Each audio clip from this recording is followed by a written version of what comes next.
Food ബ്ലോഗേഴ്സിനും ഒരു പണി കിട്ടാറുണ്ട് അല്ലേ? അത്തരത്തിൽ പണി കിട്ടിയൊരു റെസിപ്പിയാണിത് കേട്ടോ.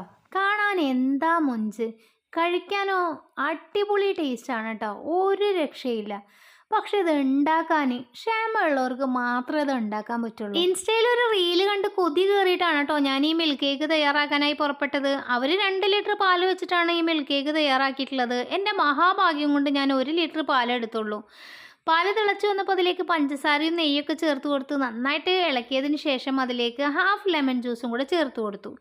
ഇനിയാണ് മക്കളെ എനിക്ക് പണി കിട്ടിയത്. ആ പാല് തിളച്ച് വറ്റിയതാ ഈ ഒരു പരുവാവാൻ വേണ്ടിയിട്ട് 1.5 മണിക്കൂർ നിർത്താതെ ഇളക്കി കൊടുക്കേണ്ടതായി വന്നു കേട്ടോ. അപ്പോൾ ഇത് ക്ഷമയുള്ള ആൾക്കാർക്ക് മാത്രമേ ഉണ്ടാക്കാൻ പറ്റുള്ളൂ. ടേസ്റ്റ് അപാരമാണ് കേട്ടോ, അടിപൊളി ടേസ്റ്റാണ് ഈ ഒരു മിൽക്ക് കേക്കിൻ്റെത്. അപ്പോൾ നിങ്ങൾ ക്ഷമയുള്ള ആൾക്കാരുണ്ടെങ്കിൽ ഒന്ന് ട്രൈ ചെയ്ത് നോക്കണേ. അല്ലാത്ത ആൾക്കാർ ജസ്റ്റ് ഒന്ന് ലൈക്ക് അടിച്ച് സ്കിപ്പ് ചെയ്തേക്കുന്നേ.